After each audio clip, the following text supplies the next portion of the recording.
Shinchan, इसको कौन नहीं जानता। बचपन में सबसे फेवरेट हमारा सिंचैन ही रहा है। मगर सिंचैन के कुछ ऐसे मिस्टीरियस एपिसोड जो आज तक कोई भी सोल्व नहीं कर पाया है।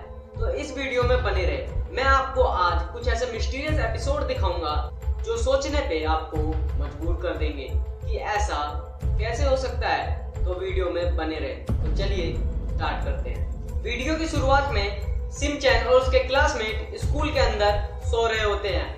करीबन 1 बजे मसाओ को टॉयलेट लग जाती है। मगर मसाओ तो है डरपोक, वो अकेले जाने से डरता है क्योंकि सोने से पहले सब लोगों ने भूतों की कहानी डिस्कस करी होती है। और वो बताता है कि स्कूल में एक ऐसी सीढ़ी है जिसको जितनी बार गिनो वो उतनी बड़ी होती जाती है। और ये बात मसाओ को याद आ जाती है, इसलिए वो डरने लग जाता है। और डरते डरते वो कजामा को उठाता है। कजामा ने पहले मसाओ को देखा और फिर घड़ी की तरफ देखा। ये देखकर उसकी भी फट जाती है और फिर वो नैनी को जगाता है। मगर नैनी भी डर रही होती है। फिर नैनी बो को उठाती है और सिंचैन को कोई नहीं उठाता, वो खुद ही उठ जाता है और इनके पीछे पीछे चला जाता है। और फिर जब मसाओ टॉयलेट के अंदर जाता है और टॉयलेट करके बाहर आता है, वो देखते हैं कि दाईं तरफ एक लंबी सी सीढ़ी ऊपर की तरफ जा रही होती है। सीढ़ियों को देखकर सारे बहुत ज्यादा ही डर जाते हैं। फिर सिंचैन कहता है कि चलो सीढ़ियों को गिनते हैं। अगर सीढ़ियां ऊपर चढ़ने पर और नीचे उतरने पर इक्वल रही तो इन सीढ़ियों में कोई भी गड़बड़ नहीं है और यहाँ पे भूत जैसी कोई भी चीज नहीं है। फिर सिंचैन और कजामा सीढ़ियों को गिनने लग जाते हैं। जब वो नीचे से गिनते हैं तब 39 थी और जब वो ऊपर से गिनते हैं तब भी 39 थी। सीढ़ियों में कोई भी गड़बड़ नहीं होती है। फिर वो हॉल के अंदर जाके सब कोई सो जाते हैं। अब आप सोच रहे होंगे कि इसमें मिस्ट्री जैसा क्या है। अगर आपने सिंचैन कार्टून को देखा है तो उनका स्कूल भी जरूर देखा होगा। सीढ़ियां वहां होती हैं जहां पे कोई दूसरी मंजिल या छत होती है। मगर इनका स्कूल तो सिर्फ 1 मंजिल का है और उसकी छत भी नहीं है।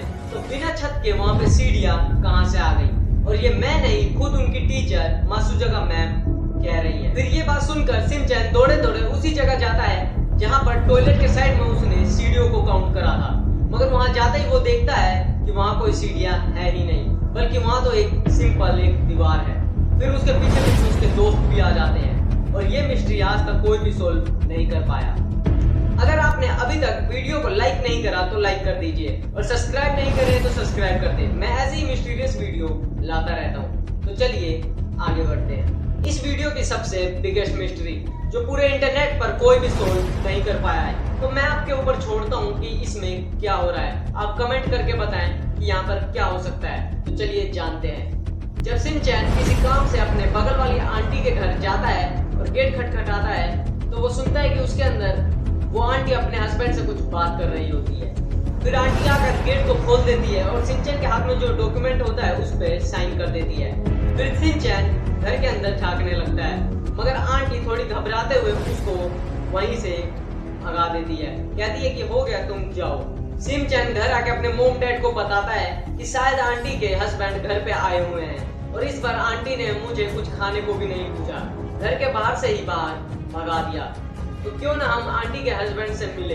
फिर सिंचैन के डैड ने बोला कि हाँ, मैंने भी उनसे कभी भी मुलाकात नहीं करी है, तो चलो किसी न किसी बहाने से उनसे मिलते हैं। फिर सिंचैन की मोम एक अचार का डब्बा तैयार करती हैं और इसी बहाने वो मिलने के लिए चले जाते हैं। फिर जैसे ही सिंचैन के डैड गेट खटखटाते हैं वैसे ही गेट खुल जाता है और आंटी बाहर आती है। फिर सिंचैन के डैड कहते हैं, हमने सुना है कि शायद आपके हस्बैंड आए हुए हैं, तो क्यों ना उनसे हम मिल लें। तो आंटी थोड़ा सा परेशान हो जाती हैं और कहती हैं, सॉरी, मेरे हस्बैंड तो चले गए। वो हमेशा ही काम के सिलसिले से बाहर जाते रहते हैं और वो थोड़े शर्मीले टाइप के भी हैं। वो ज्यादा किसी से मिलते जुलते नहीं है। वो अगली बार आएंगे तो मैं आपको जरूर मिलाऊंगी। और फिर वो अचार का डब्बा लेकर वो गेट बंद कर देती है। सिंचैन के परिवार को थोड़ा सा अजीब लगता है क्योंकि हर बार आंटी घर के अंदर बुलाती हैं, मगर इस बार उन्होंने बाहर से ही उनको भी भगा दिया। और सिंचैन और उसके परिवार अपने घर की तरफ बढ़ने लग जाते हैं। और जैसे ही सिंचैन की मोम और डैड घर के अंदर पैर रख देते हैं वैसे सिंचैन थोड़ा सा पीछे होता है और आंटी की घर की तरफ देखता है। वो देखता है कि दूसरी मंजिल पर खिड़की में एक परछाई उसे नजर आती है और वो काफी ज्यादा डर जाता है और अंदर जाके अपने मोम डैड को बोलता है कि आंटी के हस्बैंड घर पर ही है और आंटी ने हमें उनसे मिलवाया ही नहीं। फिर उसके मॉम डैड कहते हैं कि नहीं ऐसा नहीं होगा, अगर नहीं है तो आंटी ने इसीलिए नहीं मिलवाया, और यहीं पर एपिसोड खत्म हो जाता है। अब इसमें मिस्टीरियस बात यह है कि शिनचैन और उसका परिवार काफी सालों से रहता है, बल्कि जब से शिनचैन छोटा था तब से उसकी आंटी वहां पर रहती है, मगर आज तक न ही शिनचैन की मॉम ने और न ही डैड ने उनके हस्बैंड से मुलाकात करी। तो क्या उनका हस्बैंड असलियत में जिंदा भी है, ये आप लोग ही डिसाइड करें। जब इस एपिसोड को मैंने देखा तब एक बार तो मैं भी शॉक रह गया कि ऐसा कैसे हो सकता है। तो वीडियो की स्टार्टिंग में हमें दिखाया जाता है कि शिनचैन की मॉम और पड़ोस की आंटी एक रोलर खरीदने के लिए शॉपिंग मॉल चली जाती हैं और शिनचैन को कहती हैं तुम अपने घर का और हिमावारी का ध्यान रखना। और आपको तो पता ही है कि शिनचैन कितने अच्छे से ध्यान रखता है।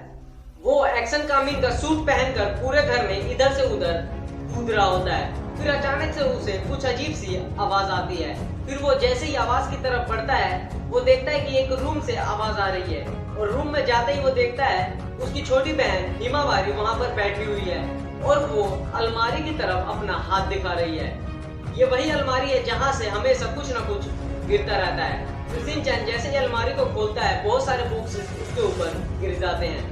फिर एक बॉक्स में से उसे वाइब्रेशन की आवाज आती है।